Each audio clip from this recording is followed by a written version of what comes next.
Welcome, everyone, to the HPD 10th Annual Ethics Bowl Competition.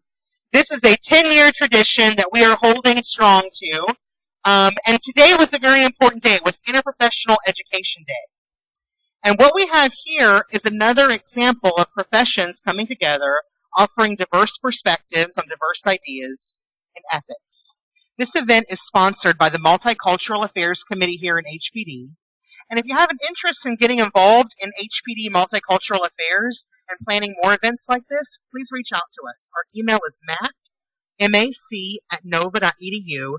And are any of the MAC members here tonight in the room? Would you please stand up? Anybody who serves on the Multicultural Affairs Committee for HPD. Thank you for your service and making this event happen. Thank you for your service. So we have brought together 11 teams tonight who are going to battle each other to the end. It's going to be a long night. I do want to let you guys know that there is food and coffee in the room that we all left dinner in all night if you get those pains or a need for coffee. But beyond that, I want to introduce our teams with our roll call. So the first team that we have for the night is, and are you here? Occupational Therapy Fort Lauderdale. Do you have the necessary 5-person team assembled? You are qualified. You're in. Excellent. Can I see Physical Therapy Fort Lauderdale? Have you met the minimum requirements for a team? Excellent. You're in. Okay. Can I have Pharmacy Fort Lauderdale? Are you here? I assume you have the requirements for a team. That's 2 teams worth. Okay, we have another team with us on the line tonight. Pharmacy West Palm Beach. Are you with us, Pharmacy? Yeah! Okay, they have assembled another team in Palm Beach that will also be competing tonight via distance. Physician Assistants of Fort Myers. Are you here tonight? They're here physically in the room tonight, you guys. I want to give a round of applause to them. They drove all the way from Fort Myers, Florida tonight to be here.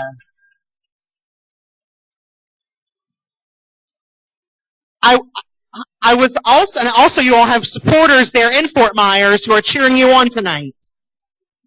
Oh no, right, another team, surprise. Now I heard, Fort Myers, that you all have family that's here tonight that came with you, some family supporters. Are you in the room? Would you please stand up, our Fort Myers family? Welcome to Fort Lauderdale. Welcome to NSU. We're so glad you're here.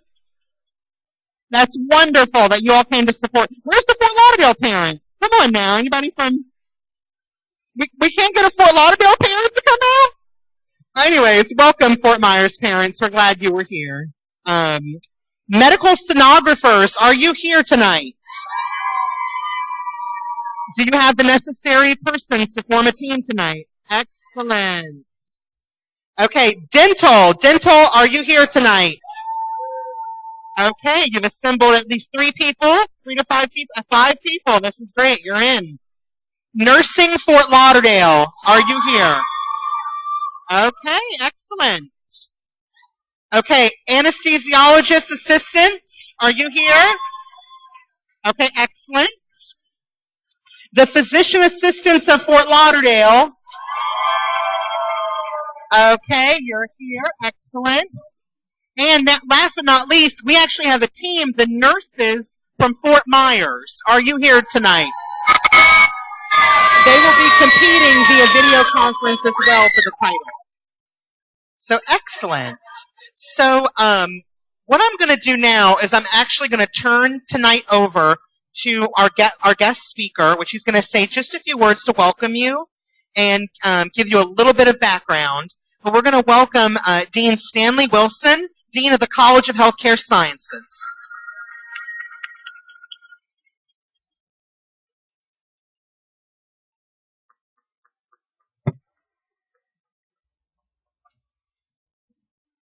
Good evening, everyone, and welcome to the 10th Annual Ethics Bowl. For those of us who have been here at the beginning, you've seen the growth of the Ethics Bowl, and that's extremely rewarding to see how many are participating, not just in the Fort Lauderdale area, but in Fort Myers. At times we've had the other regional campuses as well, and this is extremely rewarding. So we have Fort Myers, and who else do we have? And Palm Beach. Palm Beach. Okay. Welcome.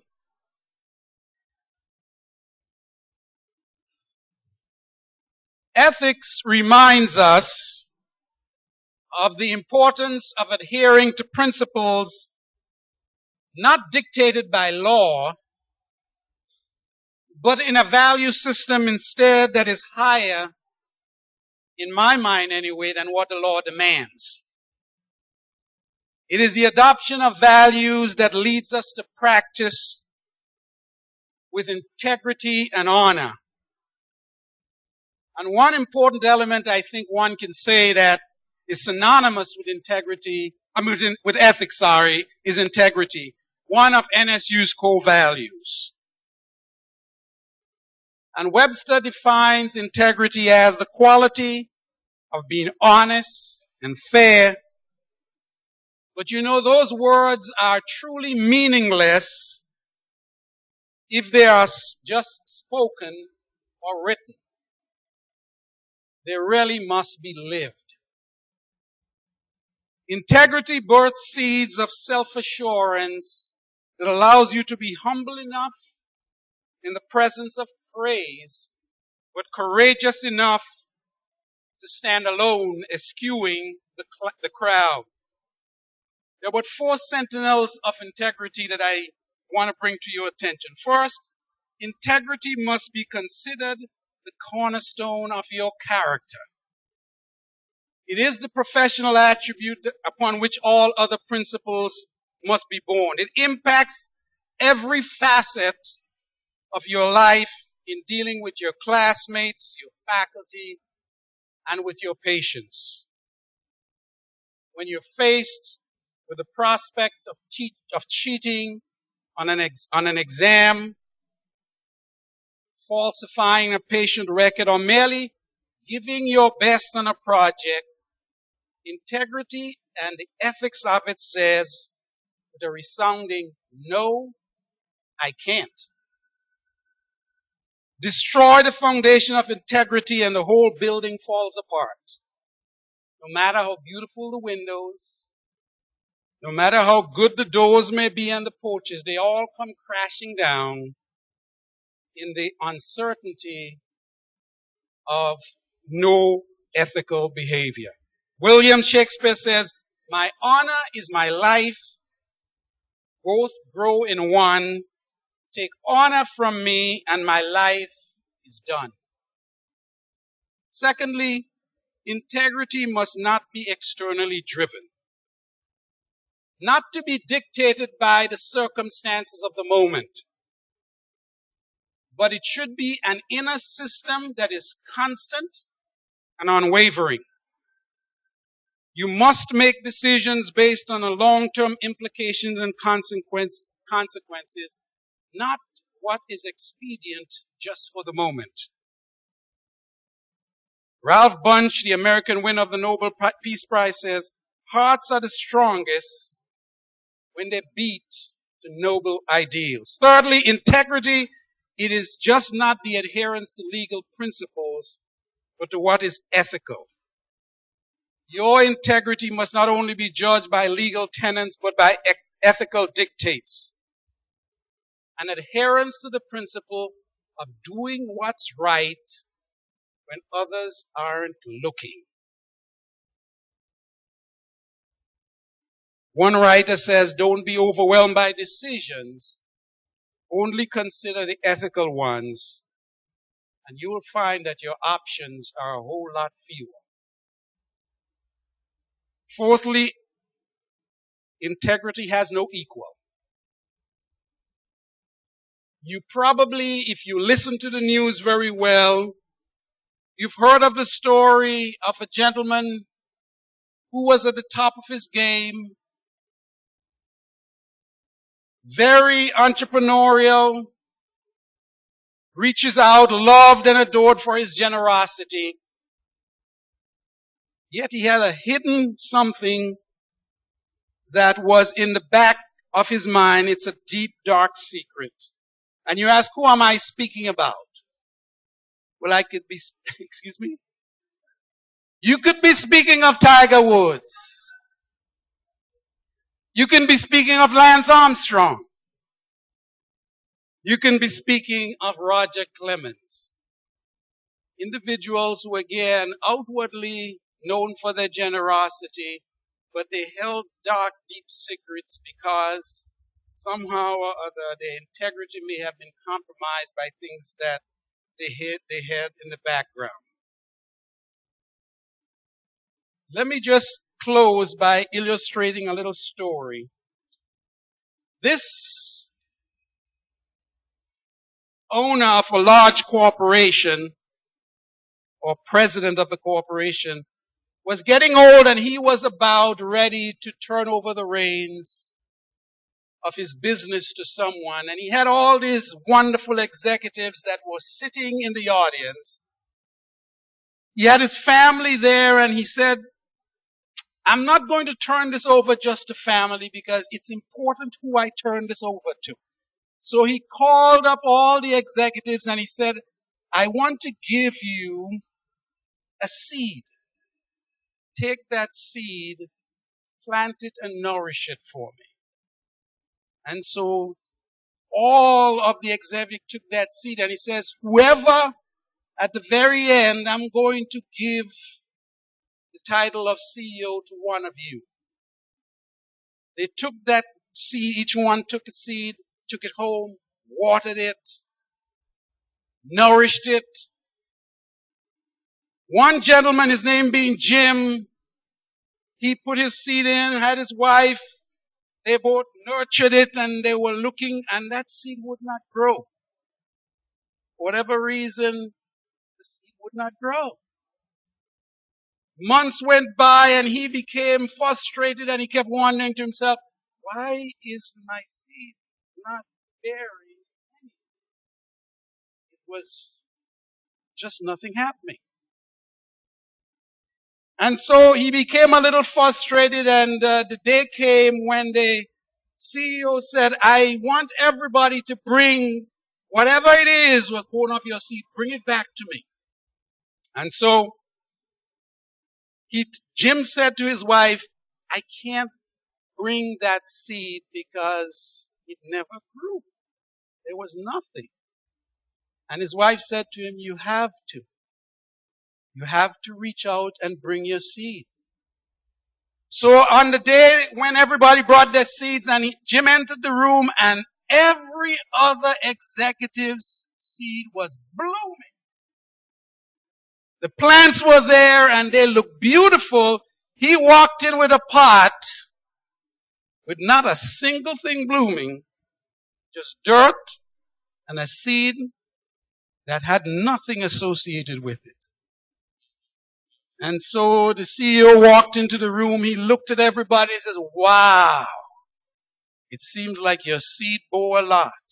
And then he peered in the back of the room and he saw Jim and he said, Jim, what's the matter? Come up to the front. He brought Jim up to the front with his pot. Where is the plant? And he looked at all of them in the room and he took Jim and he said, Jim, you are my new CEO. And everybody's wondered why would he make Jim as the new CEO who had a seed that bore no fruit. And the CEO said, here is the reason why, Jim. See, Jim, all of you, I gave you seeds that were boiled that couldn't bear fruit. Those of you who have seeds that are bearing fruit, you saw it happening and you decided to switch the seed out. Because you simply didn't have the integrity to come back and tell me exactly what happened. So you thought you would pass off the seed by they went and they bought new seeds. Jim is the only one who stood up. His integrity says, the seed couldn't bear, but it is the same seed you gave me. That's the integrity that you have, even in the face when you are faced. The ethics that says that even when it looks like you are going to be blamed for not producing what it is, being honest about who you are will yield the benefits that you deserve. And so be careful what you plant now. It will determine what you reap later. Today's competition may be fun, but it must signal your commitment to ethics. So I say to you, plant honesty, you will reap trust. Plant goodness, you will reap friends. Plant humility, you will reap greatness. Plant perseverance, you will reap contentment. Plant consideration, you will reap perspective. Plant hard work, you will reap success.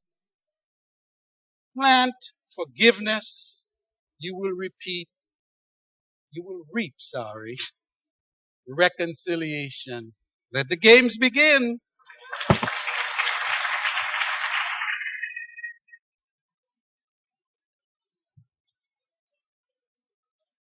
Thank you for those beautiful words, Dean Wilson.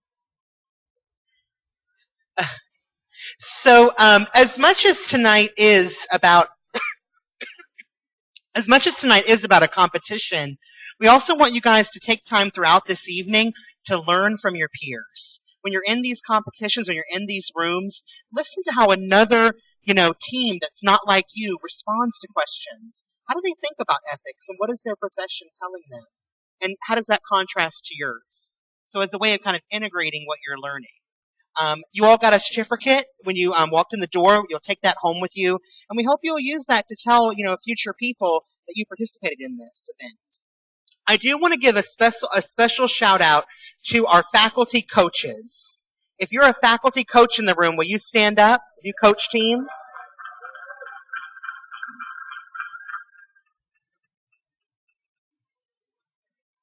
Thank you. These folks gave of their time and energy over several weeks to coach and encourage the students through their fears and anxieties about tonight. But most of all, I want to give you an idea, too, of what tonight's going to look like.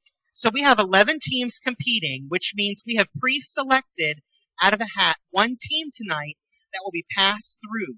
There is one team in this room tonight who will not compete in round one because we have an odd number of teams.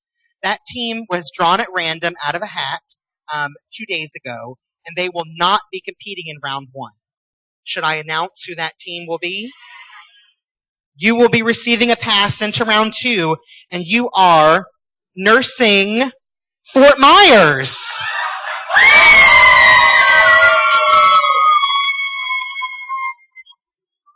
So, nursing Fort Myers, you will not battle in round one. You will receive a pass into the semifinals. Congratulations on the fate. Sometimes in life, the fates determine the winners. For round one, at least. Just saying. So let's move on, and let's go ahead and announce the pairings who will battle in round one. Okay, I'm also going to tell you the room location that you will move to at the end of this announcement. So pay close attention and make notes if you need to. Okay, you guys ready? So believe it or not, there were some shocking pairings that happened in the random hat selection. This year, the first team that will battle, and this will be in Steele Auditorium, it'll be Occupational Therapy Fort Lauderdale. You will battle the physical therapists of Fort Lauderdale. That was an interesting selection, the out of the hat. Our next random selection, again, these are totally random, drawn from a hat, is Pharmacy Palm Beach. You all will battle via distance Pharmacy Fort Lauderdale. Again, the fates have decided. What do they say in the Hunger Games? What's the saying? May the odds be always in your favor. Ever in your favor. Okay, You all will be in Melnick Auditorium for that battle, so you'll stay here. Physician assistants of Fort Myers, you all will be battling the medical sonographers, and that battle will take place in Auditorium A. Okay, dental, you all have been randomly assigned to battle nursing Fort Lauderdale. So dental versus nursing Fort Lauderdale. That'll be in Morris Auditorium. And Morris is all the way across. Dean Morrow will lead the way on the way out. Anesthesiology assistants, you all will be battling the physician assistants of Fort Lauderdale. And you all will be in Jonas Auditorium. Again, a random selection. And those are the teams. So now I want to know, Mara Sanchez, you're in the room. You're going to be going to Steel. Mara, could you go ahead and move your team out? We'll go ahead. OT and PT Fort Lauderdale, follow Mara Sanchez, and you will move to Steel Auditorium. Remember, we will always come back to this room after every battle. After every battle, we will come back here to this room. Okay? Judith Lynch, are you in the room? Judith Lynch?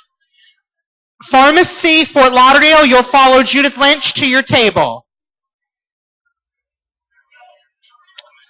Oh, Judith, do you have a coin? Physician assistants of Fort Myers and medical sonographers, where is Lynette Fedor? Lynette Fedor? Okay, Lynette, you're going to follow Lynette, and you're going to Auditorium A. Dental versus nursing. Victor Munoz, are you here, Victor? Victor? Oh, you're going to follow Victor to Morris Auditorium. Dental and nursing. Oh, there you are. Victor's waving. And Dean Morrow's waving. AA and PA Fort Lauderdale, where's Rachel Gray? Rachel Gray, are you in the room? Rachel Gray. Oh, okay. AA and PA Fort Lauderdale will go to Jonas Auditorium with Rachel Gray. Rachel, will you wave? Oh, okay. Excellent. Oh, yeah. Dean Rutherford, you're going to Steele. Oh, Deborah, you're going to Melnick. Yeah, this is Melnick. Oh, you're going to Auditorium A. Right down this hall to the left. Hi, Dr. Willowich. Yes, you're going to be in Steele with Dean Rutherford. Hi, Dr. Speth. You're going to be in Auditorium A. Auditorium A. You're in your room. Oh, what's the last name? Oh, Scrabinet.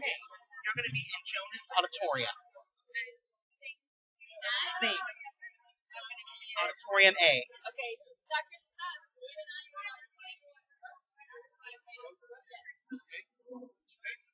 Anyone else lost? Anyone else not know where they're going? I have the master list. Pharmacy, Fort Lauderdale, will you have a seat? Jonas Auditorium. You'll be with Michael Siegel and Sylvia Rabinet. And your moderator is Rachel Gray. Oh, you're going to be in Melnick Auditorium next to Deborah Mendelson. Jonas. Jonas,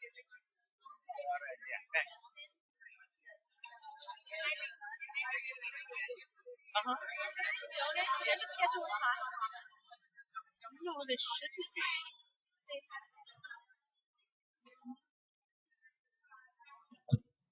That's odd.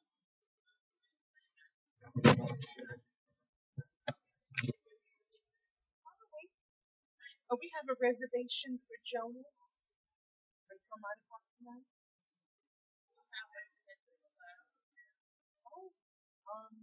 Okay. Does it make a lot of sense? Okay, testing, 1, 2, 3. Can I get away from pharmacy in West Palm Beach? If you can hear me? Oh, great. I'm glad you can hear me. Okay. We'll start momentarily. This is that's Jonas. Can you still hear me? Morris is old across the other building. Okay. The front. Students, I'm going to give you your cases if you'll keep them face down until I begin reading it. Okay, and here you are. I don't think this is too loud. That's so odd. We have a reservation. Okay. So who are the 2 designated spokespersons from Pharmacy Fort Lauderdale? Okay, Christina and Justin. Great. And who are the 2 designated spokespersons for the West Palm Beach pharmacy team? Over here. Okay. Right here. 2 persons. Great. Very good. Okay. My name is Judith Lund. Before we begin, may I quickly request something? Sure.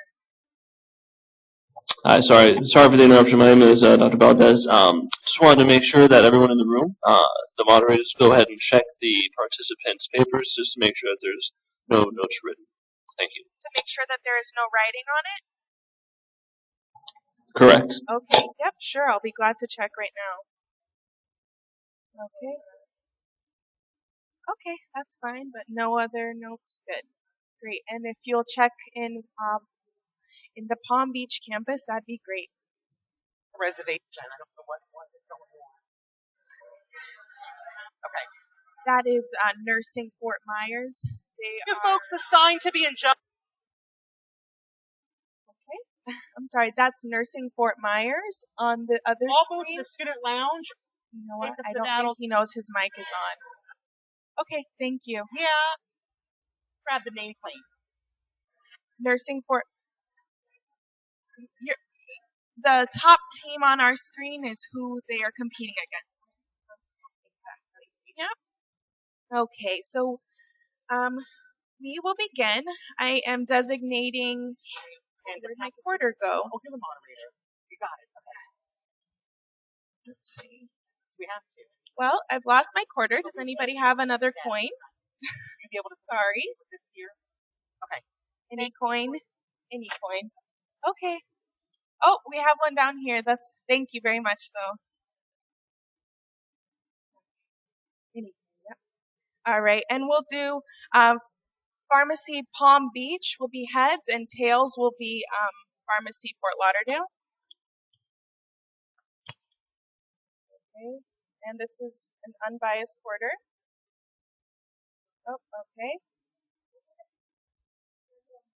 It landed on tails, so Pharmacy Fort Lauderdale gets to decide if they would like to speak first or have Palm Beach. You would like to be first. Okay, very well.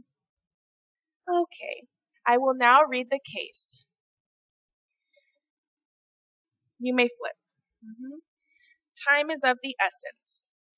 A woman enters the emergency room with stomach pain.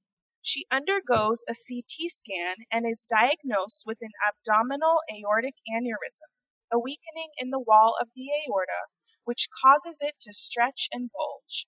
This is very similar to what led to John Ritter's death. The physicians inform her that the only way to fix the problem is surgically, and that the chances of survival are about 50-50. They also inform her that time is of the essence, and that should the aneurysm burst, she would be dead in a few short minutes. The woman is an erotic dancer. She worries that the surgery will leave a scar that will negatively affect her work. Therefore, she refuses any surgical treatment. Even after much pressuring from the physicians, she adamantly refuses surgery. Feeling that the woman is not in her correct state of mind, and knowing that time is of the essence, the surgeons decide to perform the procedure without consent. They anesthetize her and surgically repair the aneurysm. She survives and sues the hospital for millions of dollars. Questions. What are the ethical concerns here? Do you believe that the physician's actions can be justified in any way? Is there anything else that could have been done? They could have done? Is it ever right to take away someone's autonomy? Would a court order make the physician's decision ethical? And lastly, what would you do if you were one of the healthcare workers? Okay, and at this time, Fort Lauderdale, you will have 2 minutes to confirm before you give a response, starting now.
"30 seconds.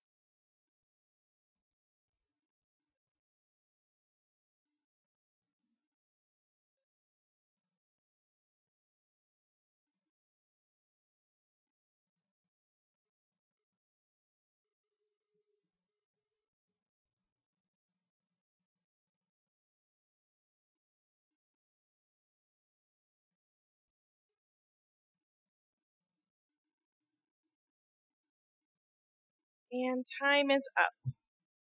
You have 5 minutes to state your position.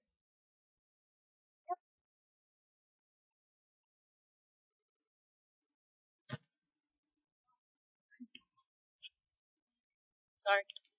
So we would like to start off by first introducing ourselves as we are the College of Pharmacy. I am Christina, this is Justin. Now,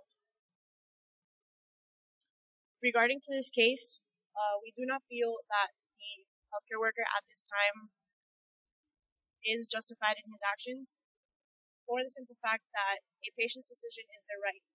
A patient as an adult and as a competent individual should have the right to do as they wish and have the right to say no to medical treatment. While we do understand the doctor's actions to his personal opinion may have been justified, we understand that as healthcare workers, you do want to try to save people's lives. You do want to do the best that you can in order to improve the lives of other people. However, that's not your decision to make if the patient is not choosing to follow up with medical attention. We feel that while it was mentioned that the doctor felt the patient was not competent in their decision after thorough explanation and education, we felt that a psych evaluation should have been given to the patient in order to recognize if they were competent and understand if the patient understood the risks involved dealing with the patient's health literacy to make sure they understand their condition and they understand the treatment that is attempted to be given to them if they are certain that that is what the decision that they choose to make is to not receive medical attention. We do not feel it is right to take away someone's autonomy. That is a person's personal belief and their rights as human individuals. You have the decision to say no. You have the decision to refuse. We feel that pressuring a patient in order to make one decision over another is not the proper way to give medical care.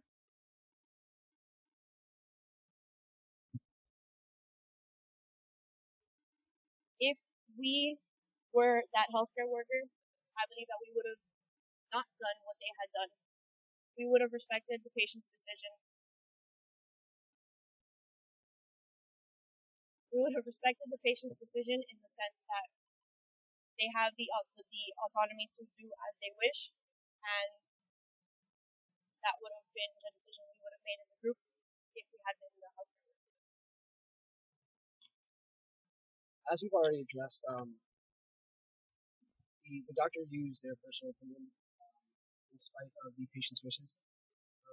One of our main ethical concerns here is going against the patient's autonomy. She made a decision and knew the risks. The doctor did describe them to her, and she made a decision. That's something that we want to respect. We also want to again do what's best for the patient. So within the theory of beneficence is something that we want to make sure that we're maintaining in this ethical dilemma. We also don't want to make the assumption that the doctor did make that she wouldn't know what's best for herself.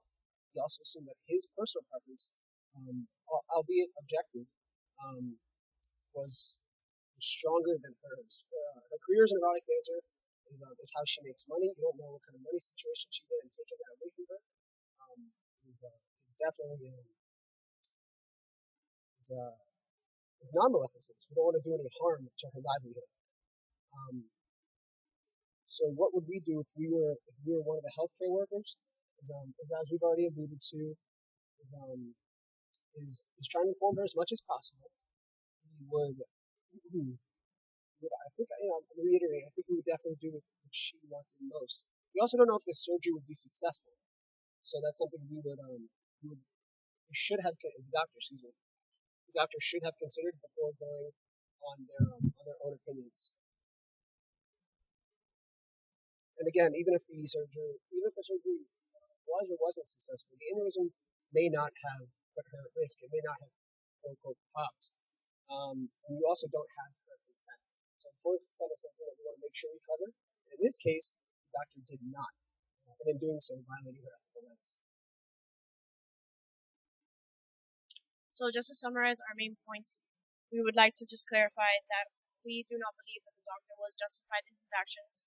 We do believe that there were a few ethical issues that he broke, in essence, because of the fact that he did not respect her decision. He did not respect her autonomy. He put her at harm. He also did not respect her rights. He also assumed that she was incompetent and incapable of making decisions when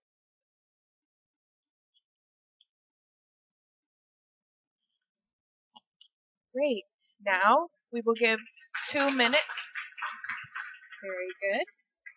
We will give 2 minutes for the team in Palm Beach to confer before giving their response, and we will ask that Pharmacy Fort Lauderdale will stay silent. Starting now.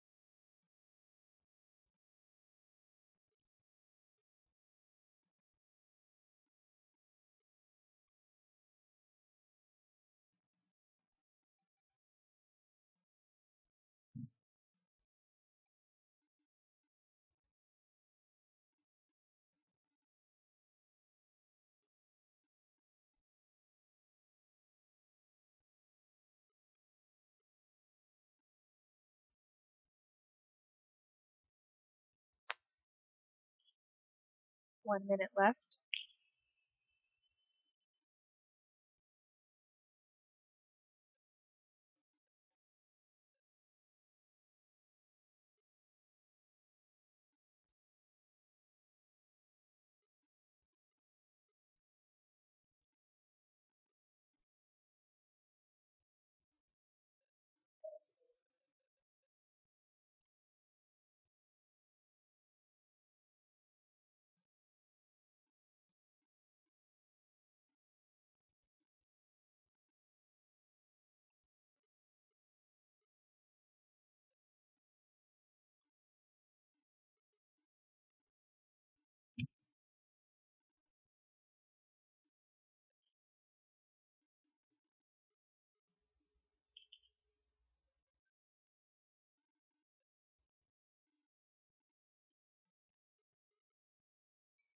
And time is up.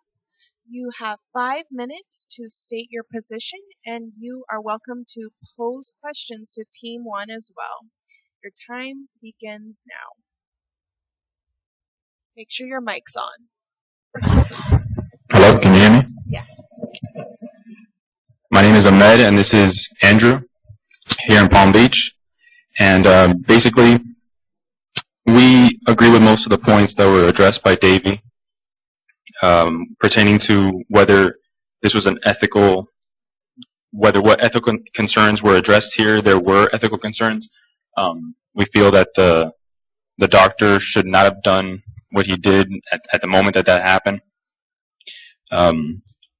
Firstly, the golden rule in ethics, do unto others as you want like done unto you. You wouldn't want your rights to be taken away from you if that doctor were in the position of that patient and he, for whatever reason, did not want to have a surgery that in his eyes was 50-50. He didn't know if it was going to be successful or not. We don't know if he'd want to have that surgery or not. And if he said no, he wouldn't want to be overridden.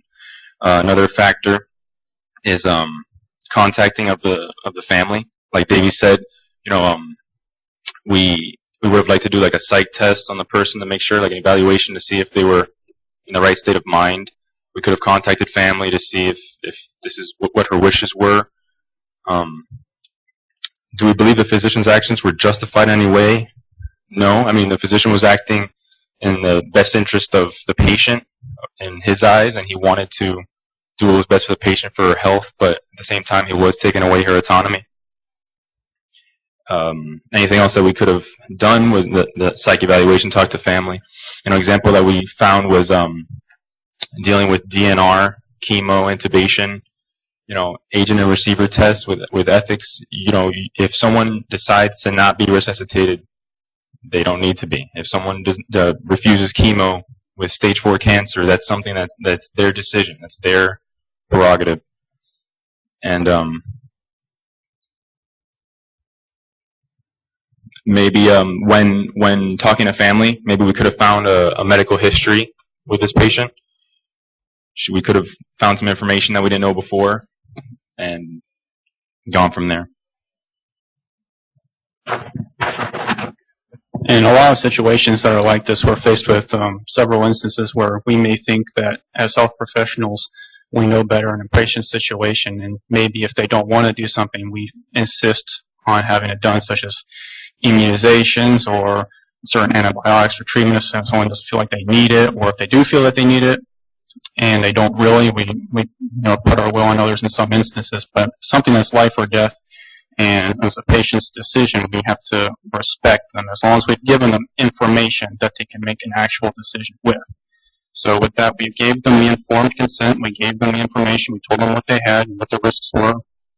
Possibly, potentially over-dramatized, saying times of the essence, you could die any minute now. We only have a few short minutes to make a decision right now.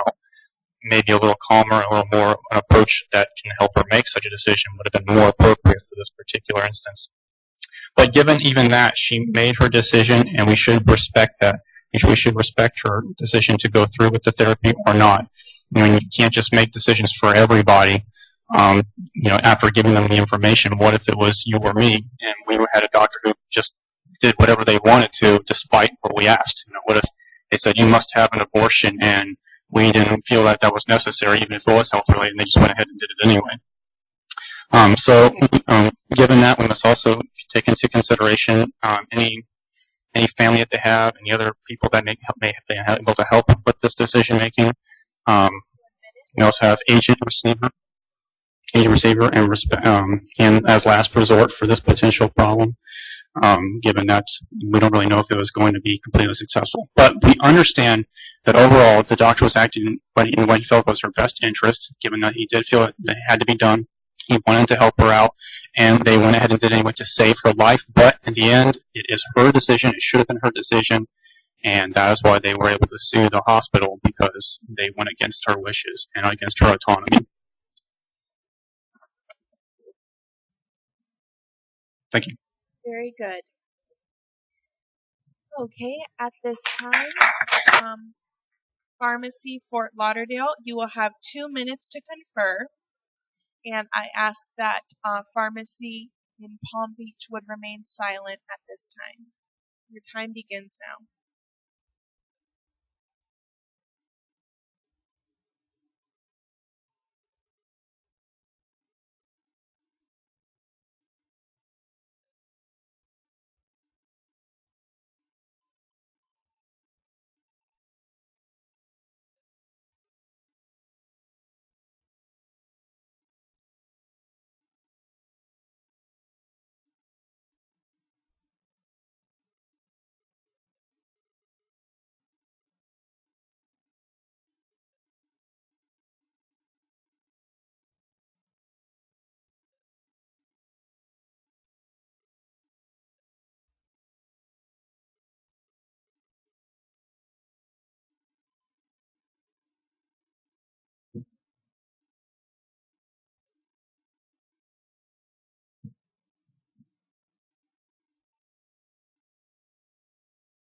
One minute remaining.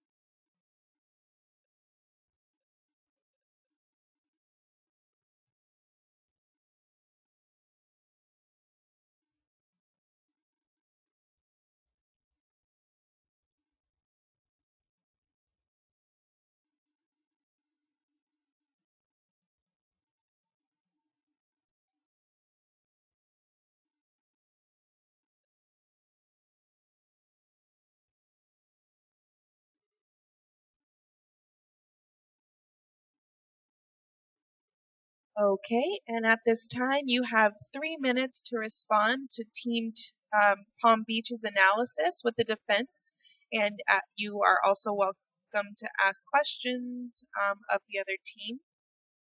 Okay, and your 3 minutes begins now.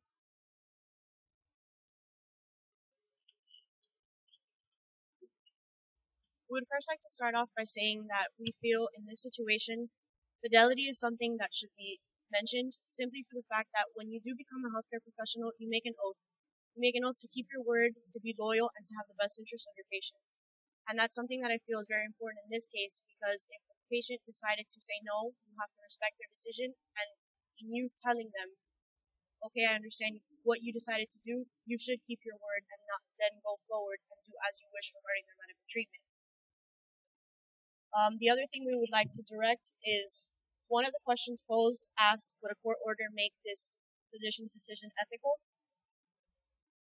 We don't really feel that that question is something, well, there are certain answers that can go into that, and that's a whole other issue we could go into. Right now, we are dealing with the ethics, and that is more a legal issue. So ethically, we do not agree that that decision was made correctly. So we are not going to discuss that question, and we are just going to focus on the ethics of the case versus the legal issue regarding this situation. Our competitors mentioned the golden rule, and by definition, it's don't do unto others as you would want done to yourself. The doctor may have been trying to act ethically within his own frame of mind, and he acted what he thought was best. But what's more applicable here, we think, is the platinum rule, is that you don't do unto others as they would not want done to themselves. And again, that's alluding to listening to the patient's wishes and following through on that.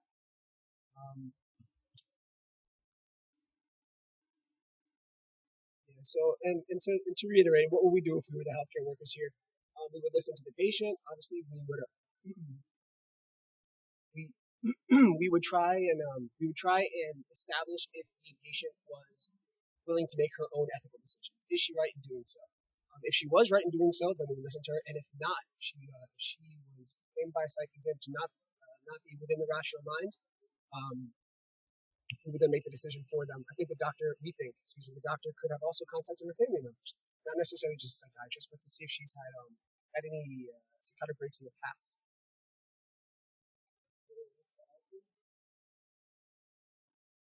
And, again, we've reiterated the autonomy to not shall not violate that and to go along with an absence. Would you like to add anything else? Thank you.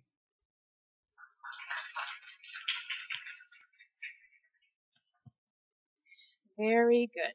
And at this time, Pharmacy Palm Beach has 2 minutes to confer before a 3-minute response to Davy. And your time begins now.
One minute remaining.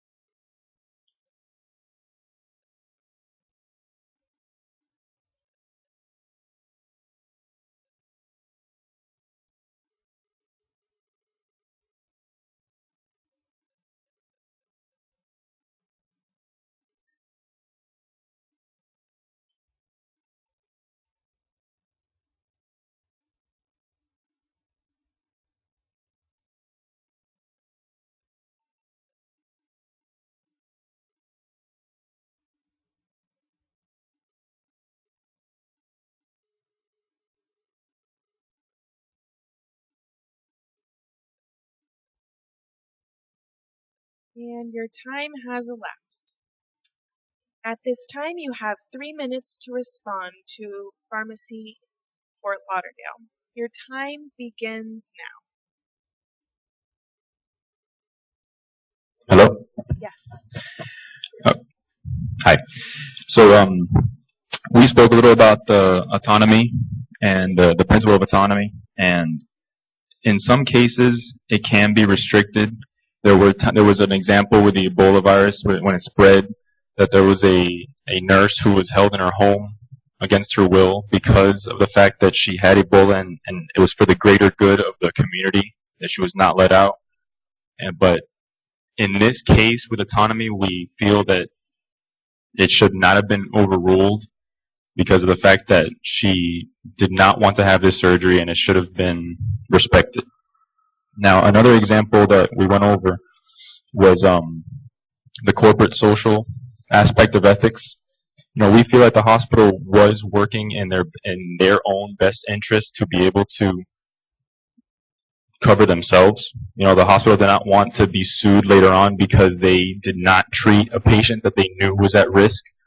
But not necessarily that we agree with that, but I mean, that is a factor that we thought about. All right. Overall, we feel that the hospital and the physicians attempted to act in what they felt was the patient's best interests, but they overstepped their boundaries by making a lot of assumptions. They assumed that she wasn't in her right mind. They assumed that it was absolutely of the essence right then and there to do it, despite her wishes. They could have made a lot of other, gone through steps to make sure that they had documentation to prove that she wasn't in her right mind. They also should have respected her decisions. If she was mentally ill, and we're assuming that she isn't in this case, but if she was mentally ill, then perhaps they have more of an argument for going ahead and doing that should they have other people involved in the decision making, such as her family, should they have reached out to them. But we don't know that, so we can't really go by that argument. So if the court did want to go about that, they could have made potentially a court order in that condition if she was proven to be mentally ill. Aside from that, they went ahead and did it anyway, despite going through all those motions. They asked her. They went ahead and did it despite her saying no. It affected her livelihood. It may have affected other aspects too. If she had children or other family, she couldn't make a living anymore that way. Um, so that would affect that. The other issue would have been legal but not ethical with the court order. But again, that would have been one instance where they could have used that for their legal defense, protecting themselves with ethical egoism in that sense, documenting that they had that on their side. So overall, they did what they thought was best, but they went against her autonomy and her decision making. They didn't probe further and gather information enough to make a real decision. Very good. At this time, we will now have 4 minutes for the judges to ask questions. Each judge may only ask one question, and this process should not exceed 4 minutes, so we will use our time sparingly. Would you just test the microphone in front of you, like by pressing it to see if they can hear you? Can you hear us? Can you hear us? Yes. Oh, good. Okay, so you all can use that, and I'll pass this to Fort Lauderdale. You may begin. Okay, I've heard you talk about or discuss conferring with family members. Did either team consider the ethical implications of speaking to family members if the patient has not given consent? Can't you speak? Pardon me? For Lauderdale, you can respond first since you're here.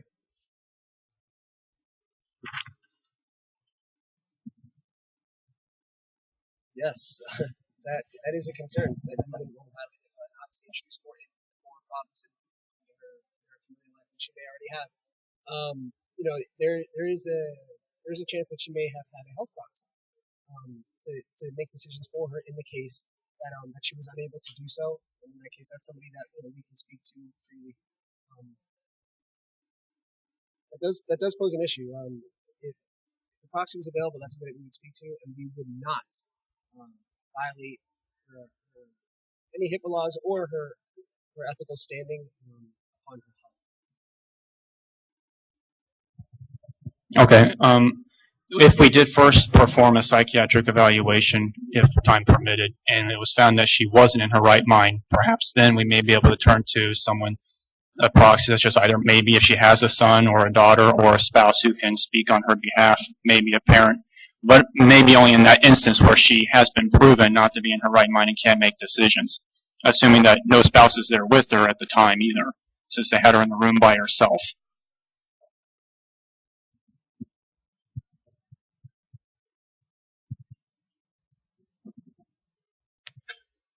We can't hear in Palm Beach.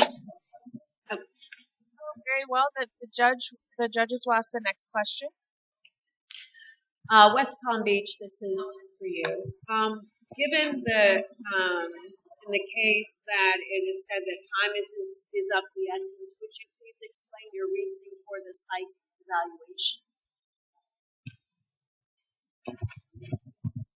Well, we were assuming that time is of the essence. If the doctor truly felt that way, then that explains why they didn't do it. But again, one of our arguments was that they were making assumptions based on that they felt that time was of the essence, which is why they, in their mind, performed the procedure anyway. But we don't necessarily really know if that's truly the case, and if time could have been given to properly determine her ability to make such decisions.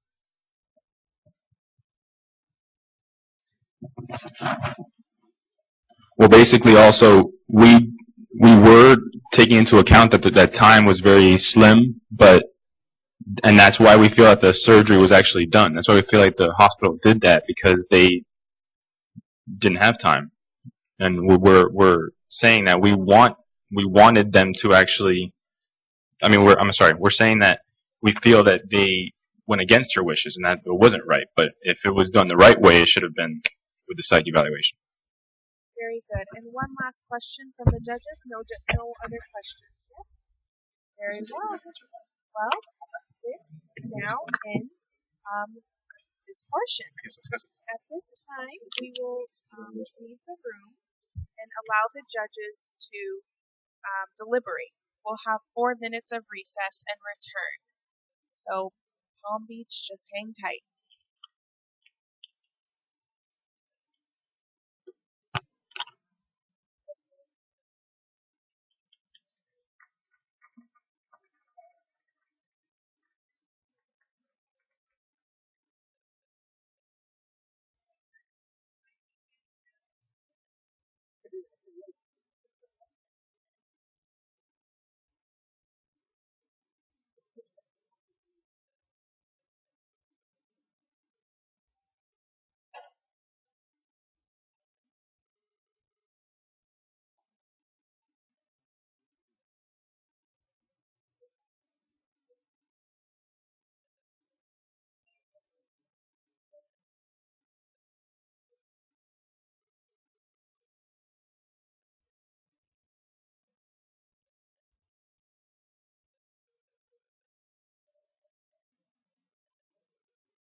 Okay, we are back.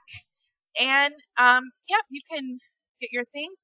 At this time, the judges, you have 4 minutes or less to just state your position. Please don't declare the winner, but just state what your feedback is on each team. We're going to wait until everyone's back in the room before we announce the winners. Okay? And those who are entering, just please quietly, respectfully enter the room. So at this time, judges, please use your microphones and state your rationale for or what you thought about each team's response. First of all, I think everybody did a really, really good job, and I don't want to single anybody out, but I think you missed your calling. I think you should go into politics. And I thank you for the opportunity. This is the first experience I've had with this. I mean, you guys did stay focused. You cared about your patient, about the patient. You had different rationales. I think we all agreed on certain issues. And again, thank you for your time and effort. Judges, any other comments you'd like to share?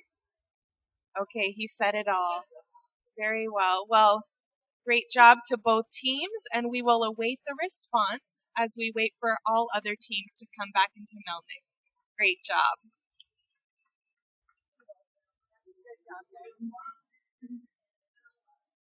Yes, everyone will come back here. They don't have to stay up here because And last thing, just quickly, all the supporters, if you have not already, please sign the form that is being passed around, the Spirit Support form. Okay, it's in the room. Thank you.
Okay, everyone, are we back? Are there any judges who were in the PA Fort Myers medical sonography round? Any judges? Can you tell me privately who the winner of that round was? Not to the audience.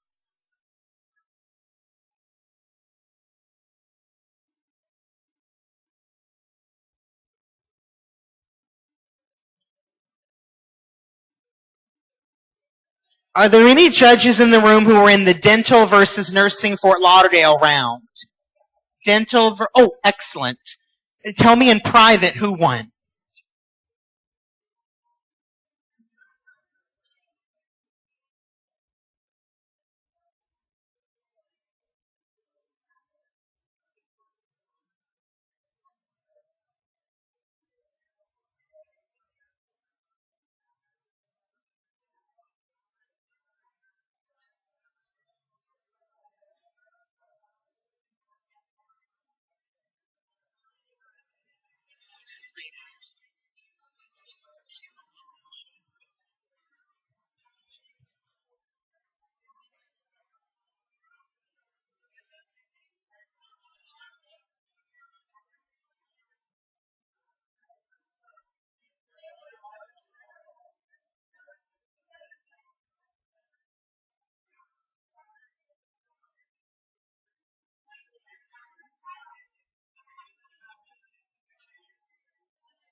Okay, everyone, we have the winners from each round. Are you ready?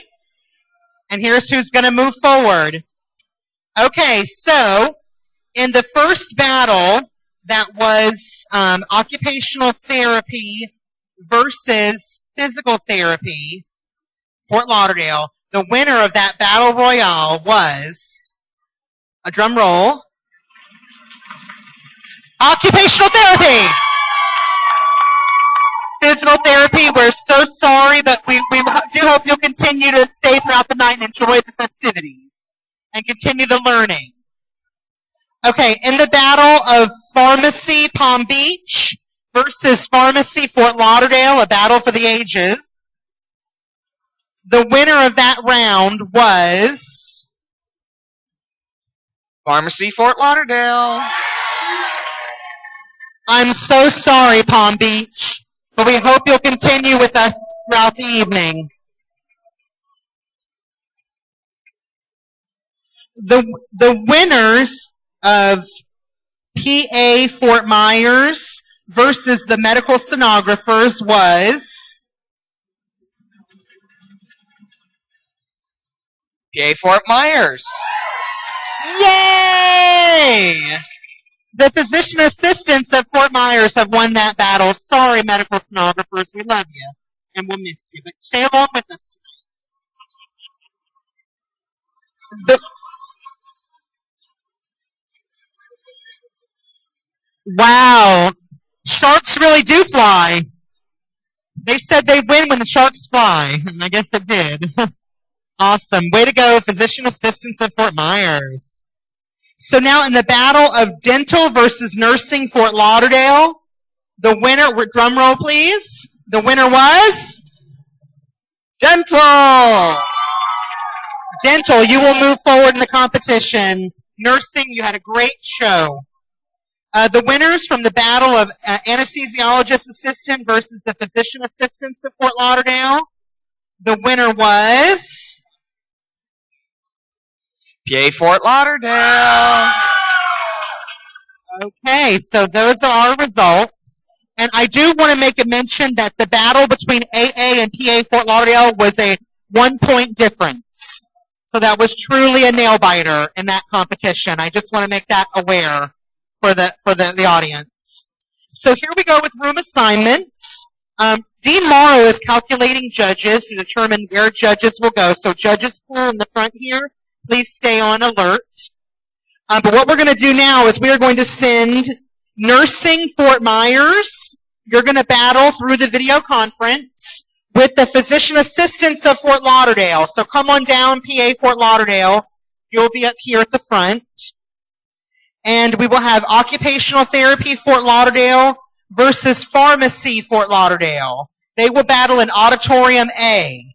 So that'll be Auditorium A for that competition. In the Steele Auditorium, we will have the physician assistants of Fort Myers versus dental. You'll go to the Steele Auditorium for that battle.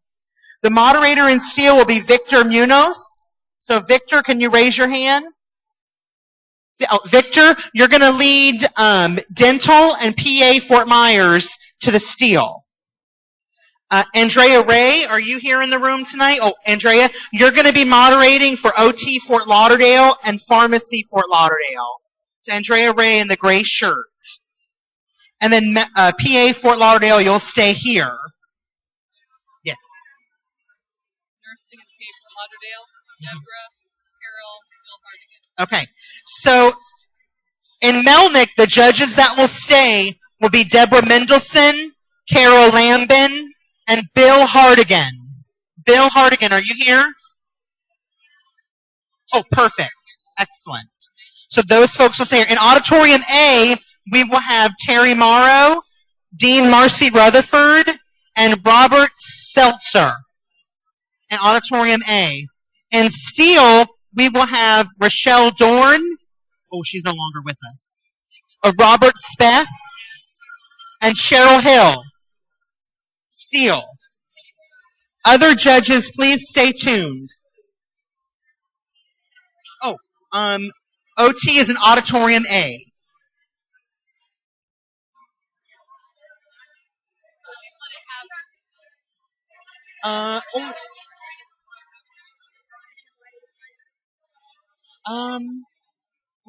See Judge Rampert. Oh, see the gentleman in the stripes?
To me, I was like giving him the eye.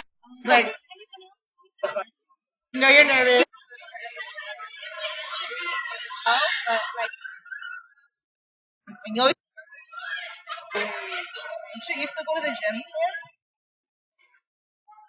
Okay, in just a moment or two, we'll begin round 2.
Hello, everyone.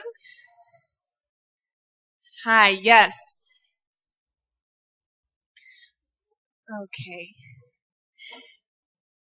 Very well. My name is Judith Lynch, and I'll be moderating this round. Congratulations to PA Fort Lauderdale and to Nursing Fort Myers for getting the bye. We will begin. I just want to know, who are the 2 designated spokesperson for the team in PA Fort Lauderdale? Okay, Jeanette and Alice. And who are the 2 designated spokespersons for the Nursing Fort Myers team? Johnny. And Melissa. Very well. Okay. At this time, I will flip a quarter. Heads will be nursing and tails will be PA. Okay.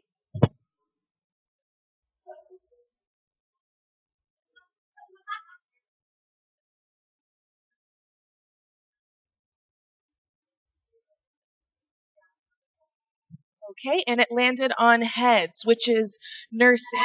So nursing, you may decide if you would like to speak first or if you would like the physician assistant students to speak first. We would like to go first. Very well. Okay. Let me get my timer. Okay. At this time, you may all flip over your cases. I will begin to read. She's having a baby. There are 2 types of surrogacy. One type involves a surrogate mother who uses her own egg and carries the baby for someone else. The other type is a gestational surrogacy, in which the mother has no genetic tie to the child she carries. In the case presented, a gestational surrogate is used. A woman, after a bout with uterine cancer, had a hysterectomy, surgical removal of the uterus. Before its removal, however, she had several eggs removed for possible fertilization in the future. Now married, the woman wishes to have a child with her husband. Obviously, she cannot bear the child herself, so the couple utilizes a company to find a surrogate mother for them.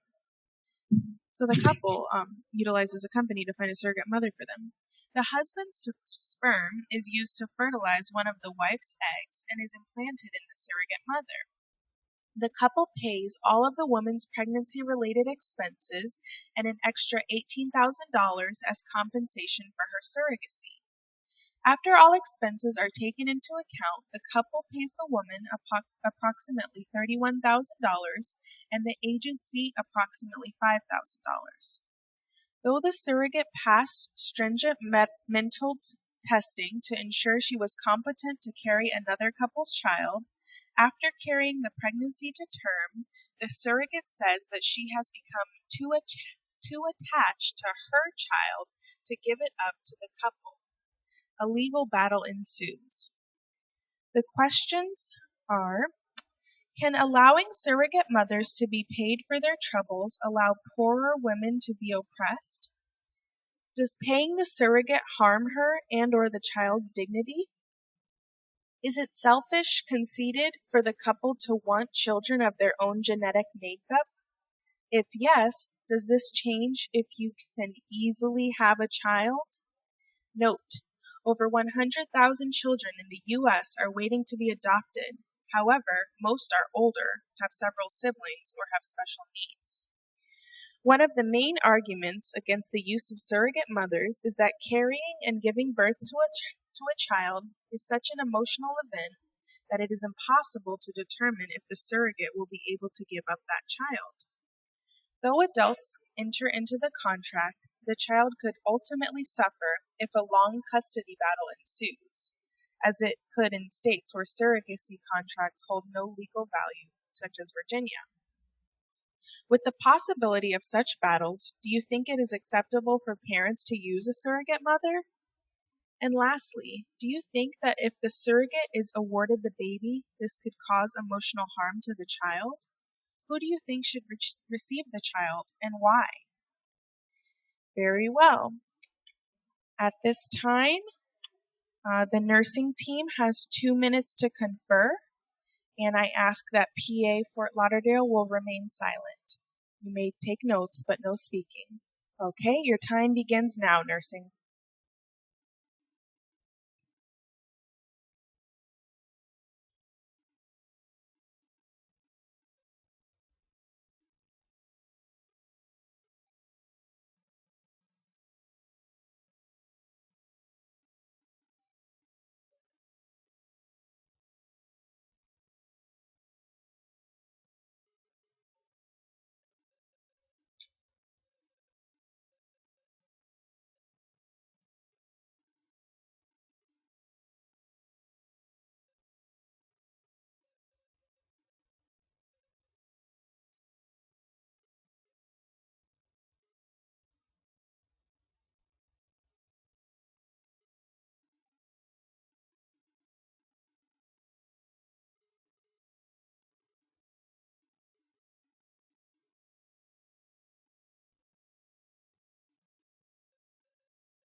"40 seconds remaining, nursing."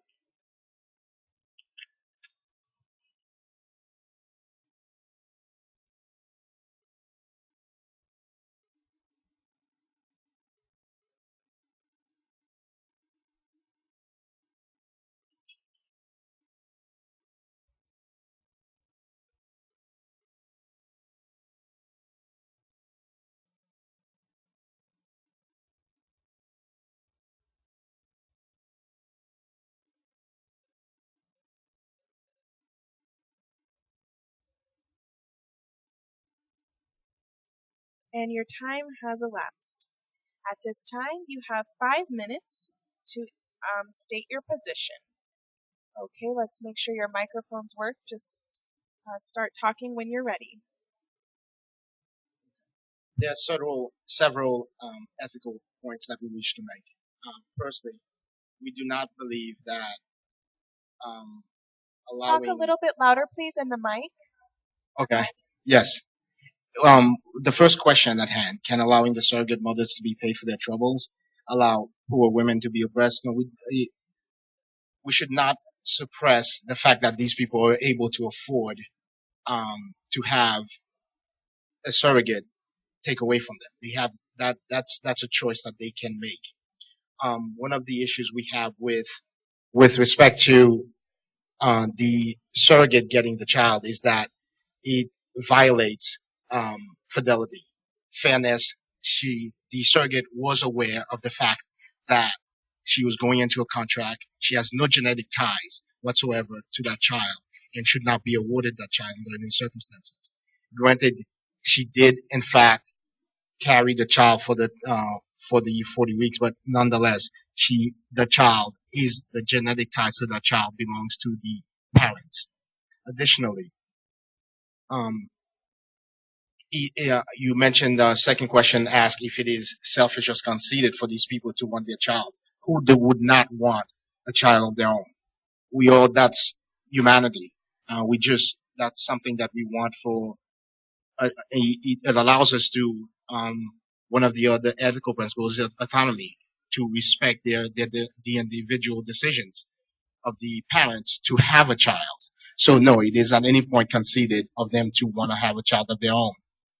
And as for the argument with respect to the surrogate mother carrying the child and the attachment, granted that is a risk.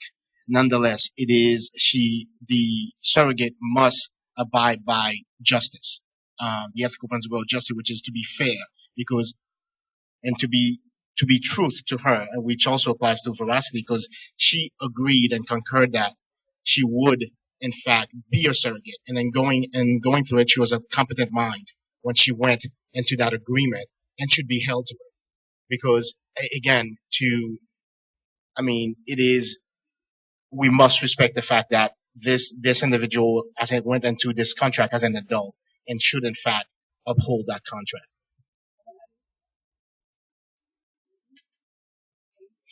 One more thing, we do the question is, do you think that the surrogate is awarded the baby? No, because we do not think that the surrogate should be awarded the baby. We did receive informed consent on her end prior to, prior to doing this exchange, and she consented that, this was not her baby, that she will be a surrogate to this family, and we have to abide by that. Although we, so non-malfeasance too, to do no harm. Okay, so we want to prevent harm. We want to prevent any kind of emotional harm to the surrogate. But we feel that to the kid, non-malfeasance unfortunately would be violated, because we would be adding harm to the baby and to the surrogate, because she now has an emotional tie to the baby.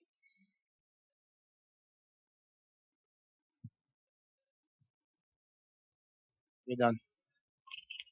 Very good. Okay. At this time, PA has 2 minutes to confer, and I ask that nursing, you would be silent. You may pass notes, but please no speaking. Your 2 minutes begins now.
One minute remaining.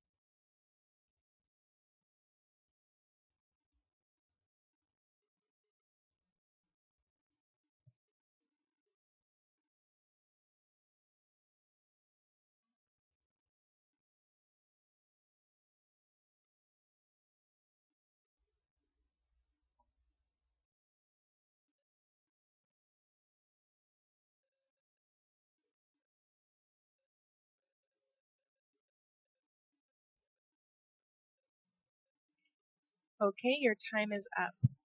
Now you have 5 minutes to state your response, and you're also welcome to pose questions to the opposing team. And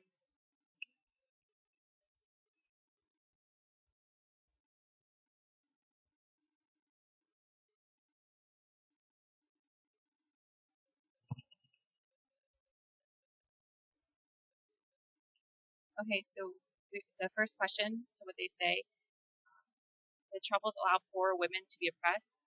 Being a surrogate, anybody can be a surrogate. It doesn't necessarily mean that they're being oppressed or that they are in fact poor. They can be a rich woman trying to help out another family. These people, the surrogates usually do this, whether it be for money issues or whether it be to help a family out who needs the child or who wants the child. And the family that's paying for it, it's their decision how much and who they want to pay to have their child for them. This surrogate had, or whether or not it was, the surrogate has the right to take the child. The surrogate had a job that she was paid to, and they probably had a contract in place to say, this is what you get as a monetary compensation, and this is what will happen. And the end result, what the end result would be, this couple paid the money for the child, and you would also have to ask the law in that state whether or not the contract is binding or whether or not it means nothing. So you have to think about that too.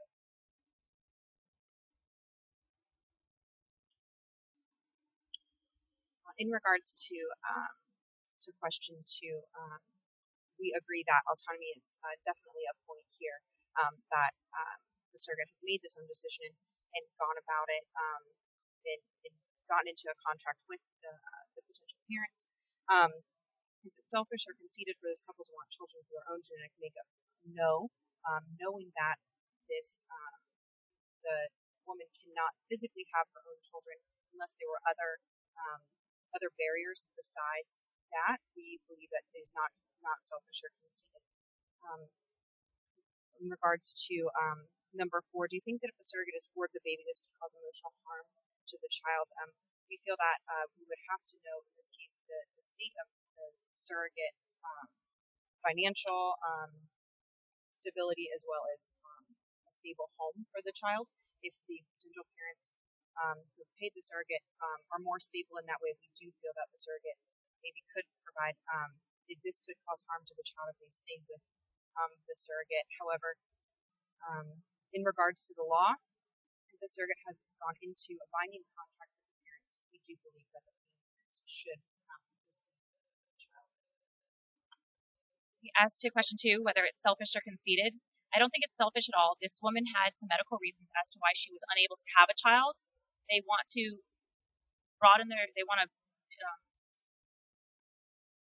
have a child of their own, so I don't think it's necessarily selfish to want their own genetic makeup in the child. It would also be beneficial too, because if the child ends up having some sort of health problem, they can help out because it has the same genes as they do, which is another reason why the surrogate might not be the best option for the child, seeing as how that the surrogate doesn't know anything about the biological parents. And also, we want to say that religion and usually says, most religions say, that you do whatever it takes to have a child, and this is just one of their options. This couple may have already considered adoption, and maybe that wasn't for them. And we have a question for you guys. Should the law override someone's emotional health? And that was in response to it being a legal contract.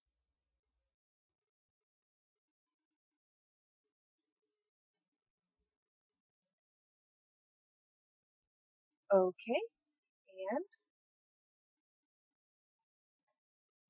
at this time, nursing has 2 minutes to confer before giving a 3-minute response, and I ask that PA would be silent during this time. You may pass notes, but please no speaking. Your time to confer begins now, nursing.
1 minute remaining.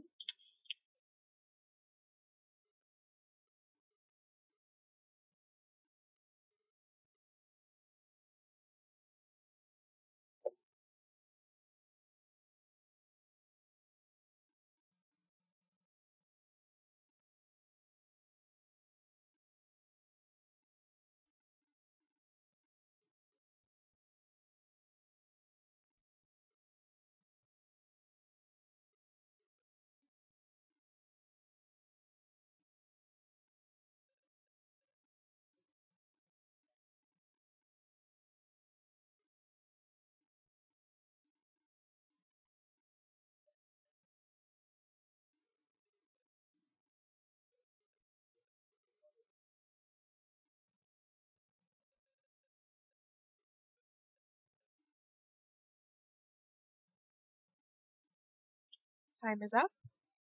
And now you have 3 minutes to respond to PA's analysis with your defense. You may ask The, questions at this time. we Beginning now. we would first like to address their question as to whether the law can override the surrogate emotional state with regards to keeping the baby. Yes, we do feel that the law should override it. The surrogate went into the contract of sound mind. Additionally, we must take into consideration that if we choose to allow the surrogate to keep the child, we're harming not only the child, but the mother and the father. We must also take into consideration that we do not know if the surrogate have the means by which to raise that child. We do know that the parents are dedicated enough. They have the means to do so, to raise the child, and they look how far they've gone thus far to have a child. So we know their willingness to be parents and they want to be parents. So we should absolutely, the law should absolutely push this woman to give the child to the genetic parents.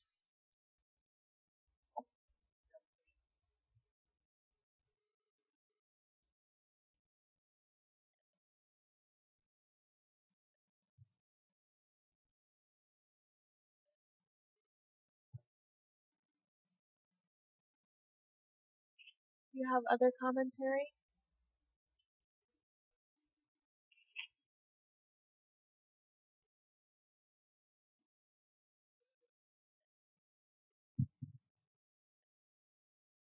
Okay. One question is, why does it not oppress poor women to be surrogates?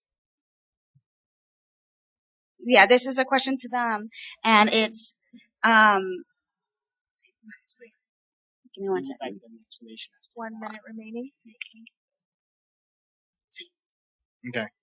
If the for PA could answer the following questions for us. Why do they feel that the poor woman would not be oppressed by the use of surrogacy, by using surrogates?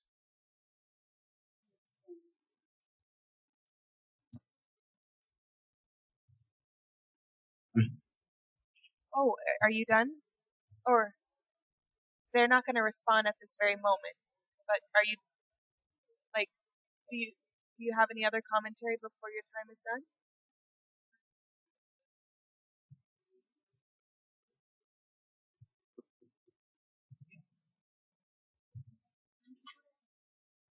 $15. No. Okay, very well.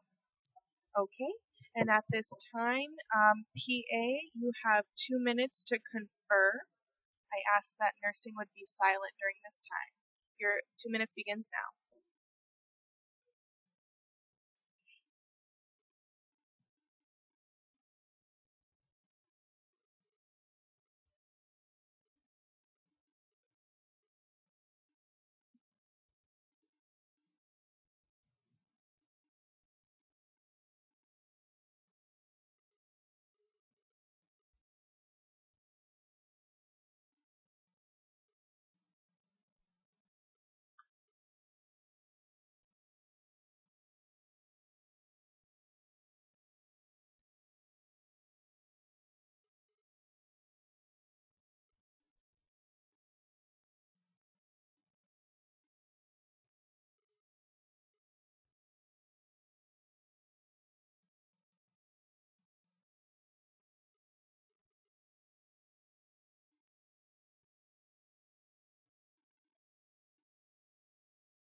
1 minute remaining, and nursing, please stay silent.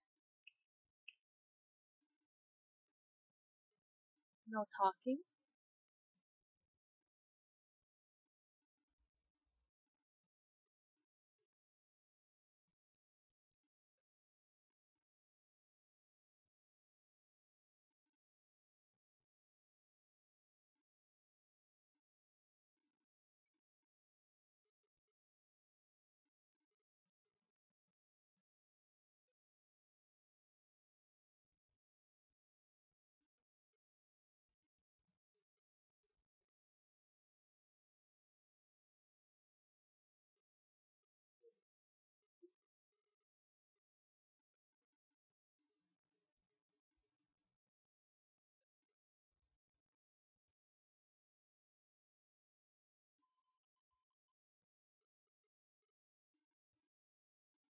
Okay, your 2 minutes is up. At this time, you have 3 minutes to respond to nursing's questions and state anything else you'd like to. Okay, in response to the question that you all posed, why does it not oppress poor women to be surrogates? So, assuming that the woman we're speaking of is in an unfortunate socioeconomic state, we would have to go back to the original statement you all made regarding autonomy. This woman was able to make her own decisions about her body and how she would like to be involved in surrogacy. So she made that decision, understanding the time and effort it would take. In addition to that, she has the ability to bear children. So afterwards, if she would like to have her own, she's still able to do that. She is just extending her ability in order to benefit another couple in their contract. Also, this patient, the surrogate could have any job. She could choose something else to be paid for, to be compensated for, but she chose this. Secondly, does paying in regards to the second part of question one, does paying the surrogate harm her and or the child's dignity? We believe it does not, because paying the surrogate, the genetic parents are doing so to help cover the costs that go along with her pregnancy, her medical bills, ensuring the health of the mother, and ultimately ensuring the health of the child that she will bear. So they're ensuring the quality of life of the child and the surrogate mother. Okay, and as to something y'all said about the emotional state of the genetic parents, we feel that the emotional state of the surrogate should not just be brushed off because they signed a contract. They are still a person, and they may have family that sees the child that the surrogate is carrying as their grandchild, or as their cousin, or as a family member, a relative to them, whether or not it is in fact her genetic makeup, or because the baby it was inside her and is hers, they feel that it's their relative. So their family might have a say in it as well, and they need to be considered as well, because they didn't sign up for the surrogacy. She did. She signed that contract, but the family didn't. And so you have to also think about the emotional toll take on her, where her family and her friends see her doing this and then just giving her child away. So we think that the contract should be withheld, just like you guys do, but we also think that you need to secure the stability, the emotional stability of the surrogate as well. So maybe some therapy could be offered to the family and to the surrogate as well. And all in all, we do agree that, like I said, the contract should be withheld. And it doesn't matter, a surrogate can be a rich person, a poor person, a middle class person. It's their choice, and we have no right to ask them, their socioeconomic status at all. And that's it.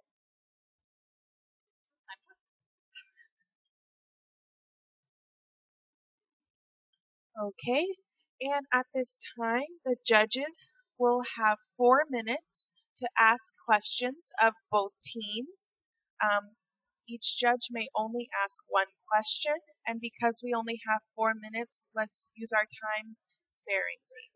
If you would use the microphones at the desk and speak into it so that nursing can hear you when you ask your questions. Okay, one judge has no questions. The other judges Gets to, can you hear me? Remember this other?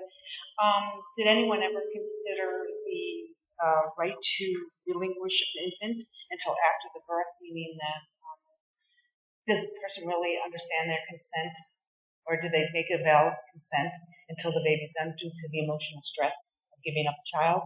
How would you handle that? Who would you like to answer first? PA. Okay.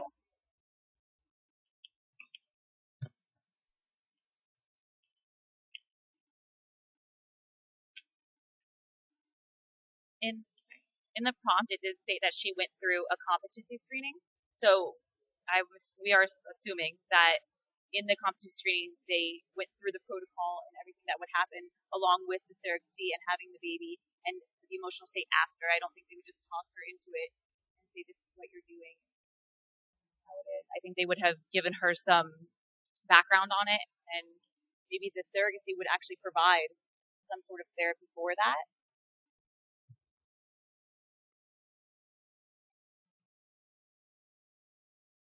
They've done all they can to ensure that Okay, and nursing, would you like to respond to the same question? Question again, because we didn't hear you clearly. There was a lot of static. Can you hear me now? Is that okay? Yes, ma'am. Static. Yes. What it is, what I was thinking is, do you think it's truly possible to relinquish an infant until after the birth? Is there the mother's emotional health, even though they come off confident, and I understand, I make that clear to you, even though they come off confident, do you think there's still a possibility that they may not be confident and that may cause other legal issues?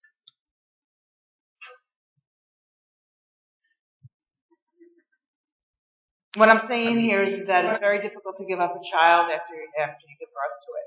So are there any legal, and it's very difficult to really prove somebody's competency until after the child is born.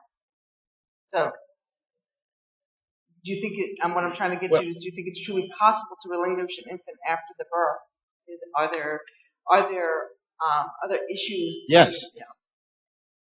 Yes, I think it is absolutely possible because while we are not able to determine, as you have stated, that due to the attachment, but so therefore the only thing we have to go by is by the legal binding contract that she made when in their mental status, their mental capacity when they went into the contract. If we are to go by how she feels subsequent, then we would have to reevaluate her mental capacity, which is not available at the moment. So the only thing we have to fall by is the fact that she did go, she was competent, she was of sane mind when she made that decision, and we have to go by what was decided upon prior to the birth of the child. Because while an attachment may develop, it doesn't mean that she's not of competent mind. Very well, we may have time And she for would one need more counseling question. after. We may have time for one more question. Are there any other questions? Yep, go ahead.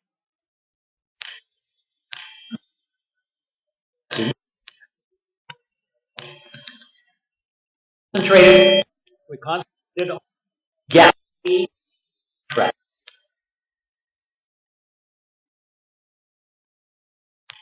Cannot hear you. We kind of ignored the fact that this is the ethics bowl.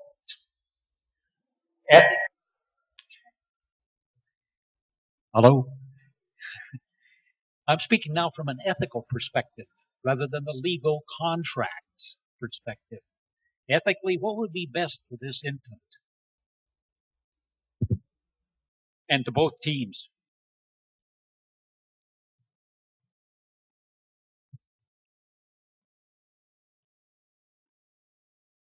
We believe ethically, not legally. Yes, sir. We believe that ethically, it would be in the best interest of the baby to remain with the genetic parents. We feel that they are more financially stable, and they've prepared a home to raise this child in, and knowing that is their genetic material, we believe that they are more committed to the child, and that would be a better ethical decision. Okay, and nursing, you can briefly respond, please. the two ethical principles we feel would be violated by leaving the baby with the surrogate would be that of justice. What is fair to all? And giving, again, we must take into consideration the child, the two parents, okay, the greater good. Additionally, non-malfeasant, to do no harm or psychological harm or emotional harm to the baby. That of non-malfeasance, which is when we're doing no harm, we must take into consideration financial, emotional, as well as physical harm to prevent any harm to that child and the genetic parents. Thank you. Okay, at this time, I will leave the room with PA, and the judges will deliberate for 4 minutes. And nursing, hold tight, and I'll come back in 4 minutes.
Okay, and judges, if you would just briefly give feedback for nursing and for PA.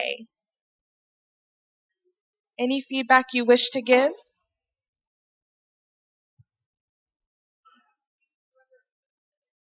I think for both teams, whoever moves forward, one thing to keep in mind is to present your argument succinctly in the beginning, even both sides of the coin, and then have a little bit clearer argument from beginning to end, highlighting the ethical principles. Nursing, I thought maybe we started out a little bit shaky, but certainly ended very strong in your arguments. And PAs, yes, I'm getting confused with all these people here. I thought you brought up some different arguments that weren't brought to the pot, so that was a nice job, thinking kind of outside the box. We have a split decision. I thought the PAs were the weakest at the beginning. I thought the nurses addressed the issues very strongly. Then on the question and answer, it became a little fuzzier. So. Very well. So now we'll hand the mic over to Jonathan May and welcome back all the other participants before we hear the winner. So, and judges, you have declared a winner. Could you tell me privately?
Hello?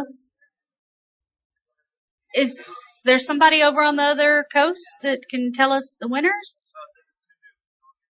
Oh, they're coming back? They all left. See, they're all gone. Who won? Maybe we lost. I don't know. Oh, is there anybody? Oh, okay, there's somebody. Okay, I don't know. We'll wait.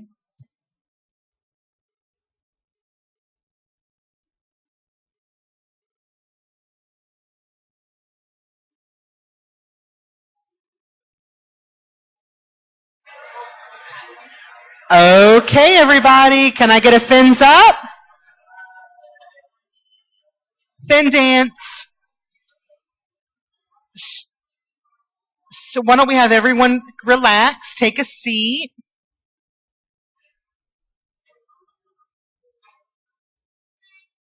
What's one thing you learned about ethics tonight? Anybody? That you are an ethical person? Or maybe you're not, or you're questioning right now.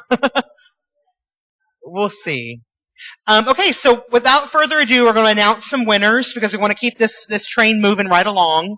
And so the winners from the Battle of Nursing Fort Myers versus PA Fort Lauderdale, the winners of that competition were Physician Assistant Fort Lauderdale. You all will be moving forward. Then the winners of PT versus Pharmacy Fort Lauderdale. Now there was an issue, I don't know if everybody heard, but there was an issue where OT had been announced the winner. Came to find out it was an error. I apologize for that. There was an error in judging. And physical therapy actually won. So they were informed. We moved. It was a roller coaster ride tonight, you guys. It was pretty wild.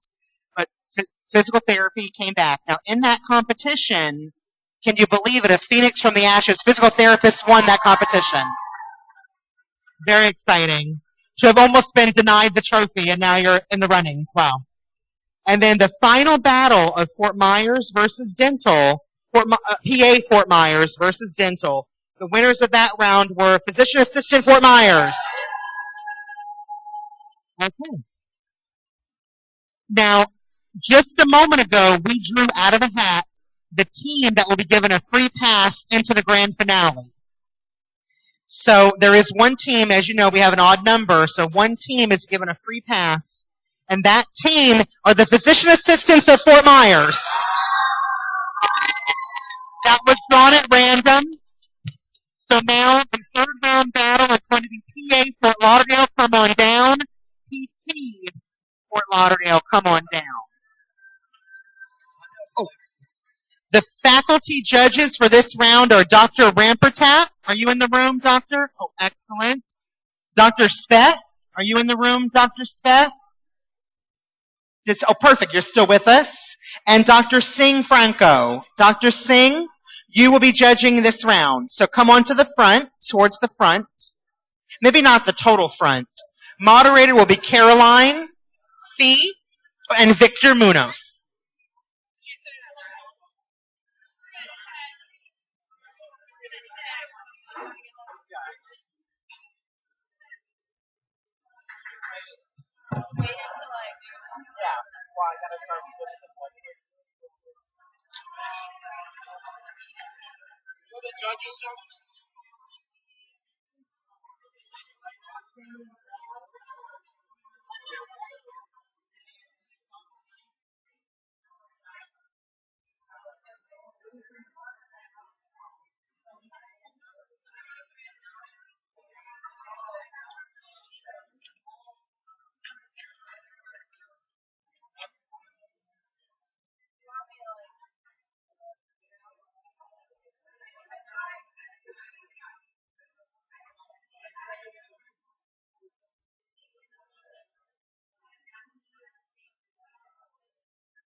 need a judge?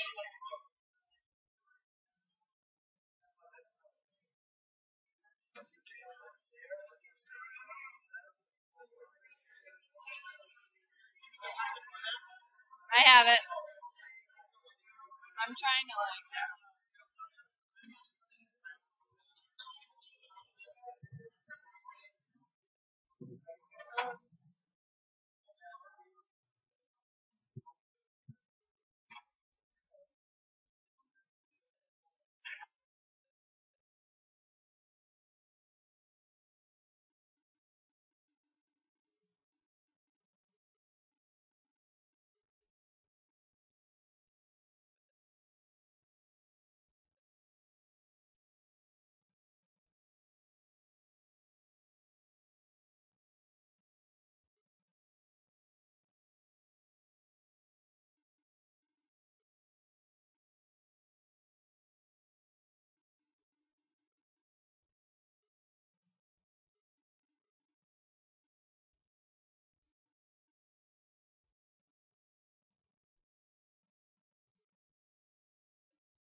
Testing. Okay. Okay, is everyone back in? What? Oh. Is everybody in the hallway back in? Oh.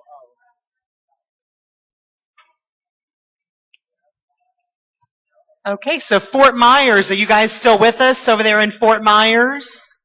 You're still alive. I saw you dancing with the sharks. It's a new television show called Dancing with the Sharks, not the Stars. So, oh my word, look at that poster in gold. NSU Fort Myers Sharks. You guys are incredible. I'm feeling the spirit. Possible spirit awards, maybe. Come on.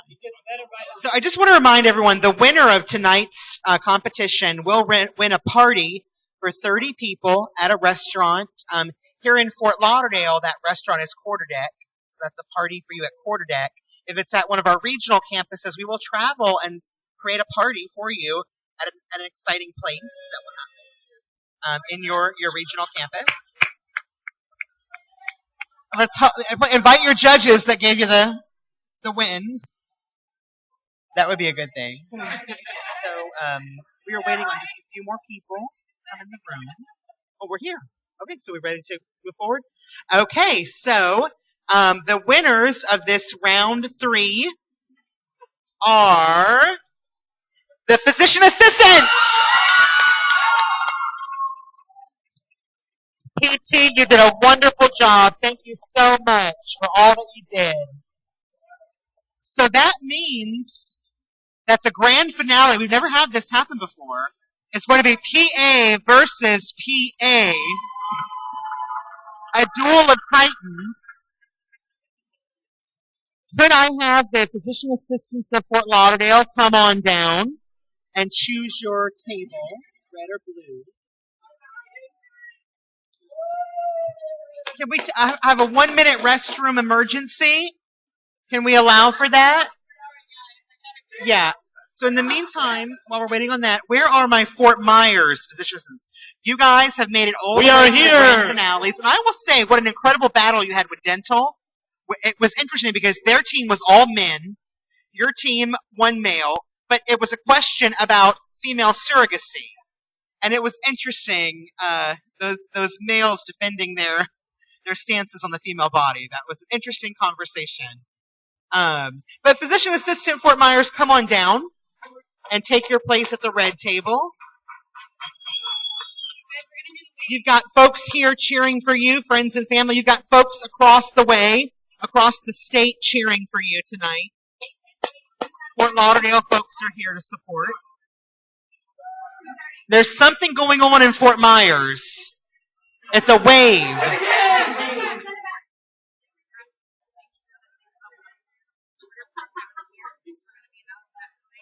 Oh, yes. If you have any of those supporter sign-in sheets, bring them down to the front.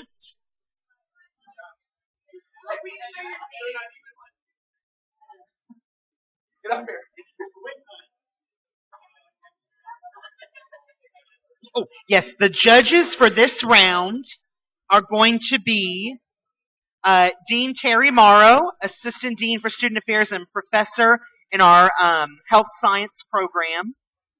And we are also going to be joined on the final round with Judge Deborah Mendelson and Judge Rochelle Dorn. Now, Deborah Mendelson is from the Medical Sonography program. Sorry, how late my mind is going. Hopefully yours won't, as you're judging. And Rochelle Dorn is from our Occupational Therapy program. So none of these faculty are at all affiliated with the programs up here who are dueling at the end here. So we have no bias. We've never had this before, a program battling its own twin program. So that's exciting. Go Fort Myers. Okay, so I'm going to turn it over now to your moderators for the evening, Caroline and Victor. Okay. As soon as we get these passed out, we'll have Victor flip the coin. Victor's going to flip the coin in a minute. Marsha? Okay, you want to flip a coin? Oh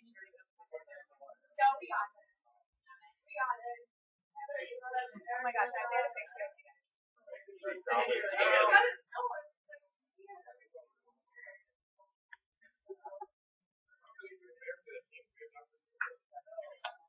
Okay. This will be team 1, and you're going to be team 2. Okay, let me start, and I will read the case. Okay, case 4, round 4, The Friendly Skies. Date, June 22nd, 2005. A 27-year-old man is brought into a New York City emergency room with 101-degree fever and what he believes is chickenpox. After a brief examination, the 35-year-old physician is puzzled because the pox do not appear to be typical of the varicella-zoster virus. Worried, he calls in another physician for her opinion. She takes one look at the patient, determines he has smallpox, and immediately orders him to be quarantined. She notified the Center for Disease Control and Prevention, the CDC, and asks them what should be done.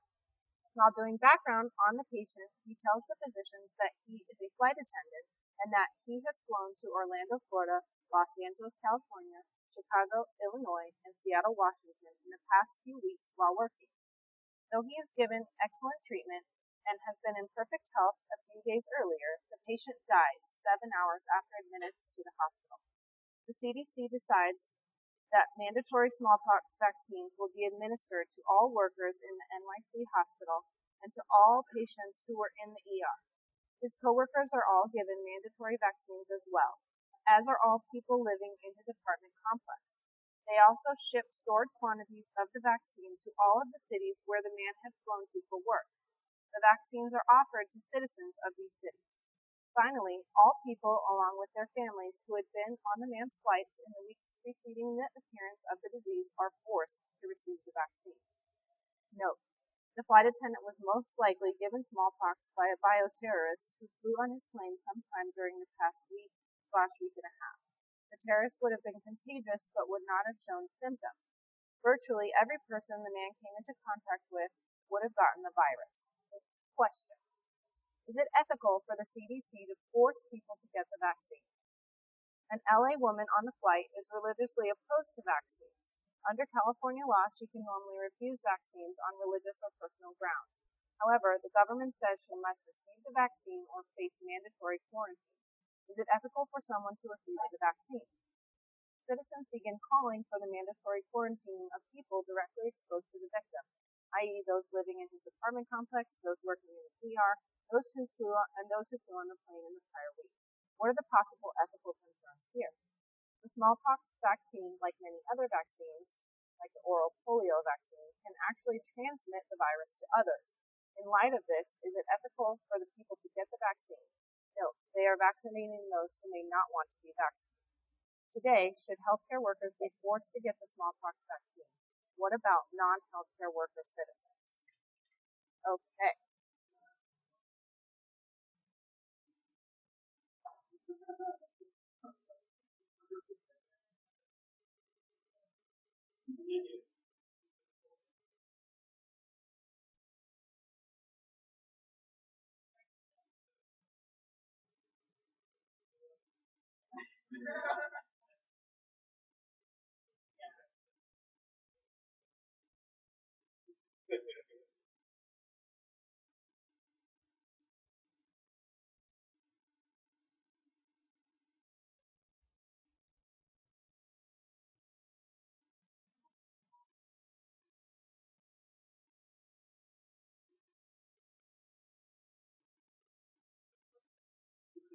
They say who's going to go first.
Where? Here? Miss Rogers. Aw, really? Yeah, she left it. How's that thing for the invite? We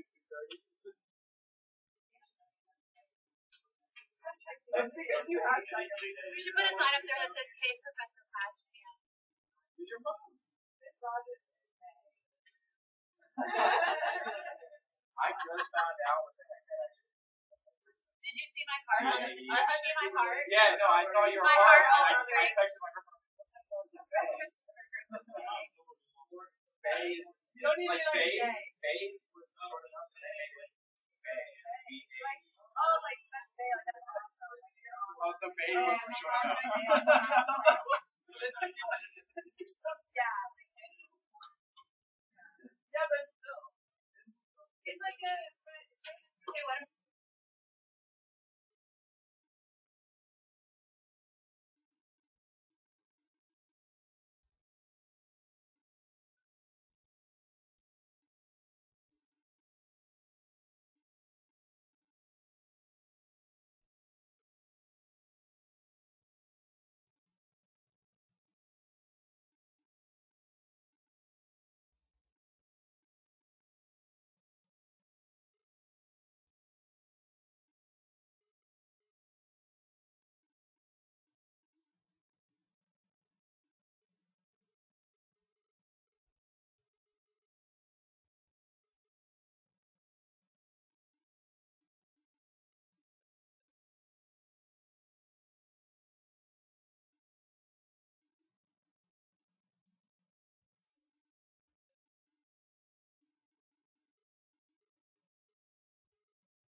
Testing. Okay, we're just taking a moment pause for those of you in Fort Myers. We're taking a moment for restroom break, and the judges are conferring to make a final decision.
Okay, we are now going to give 4 minutes to the judges to provide the teams with feedback before we announce the winner. So I'm going to give you guys the microphone so that our friends over there in Fort Myers can hear you. Okay. Okay. Well, we all felt that both groups did a wonderful job. You showed really comprehensive analysis of the issues. You pulled a lot of professional details, and we were very impressed. It was very difficult. I'm not going to tell you what our decision is. That's not my job. But just some of the characteristics.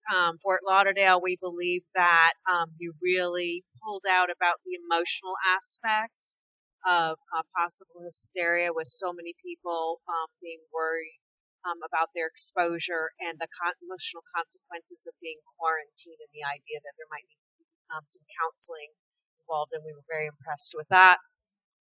Fort Myers, we were very impressed with your details about laying out the argument, how when Fort Lauderdale proposed certain ideas, you countered with an analysis in a very tactful way about explaining what you meant and clarified in a very detailed way. So we really had trouble making any kind of decision. Both did wonderful jobs.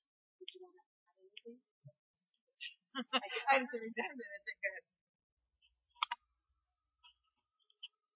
Okay. We also liked Fort Lauderdale, how you looked beyond. We talked about that. We talked about the physical to the psychological. You also looked broadly about not just about the autonomy of the individual, it's about the autonomy of the or the necessity for the people that might be compromised, newborn, family, those kinds of things. When we looked at the big picture, you guys brought in justice, which we talked about the whole time, and brought in, and this was one of your top two ethical principles. Very well. So we really, really had a tough time. You guys did a fantastic job. So let's give them a hand first.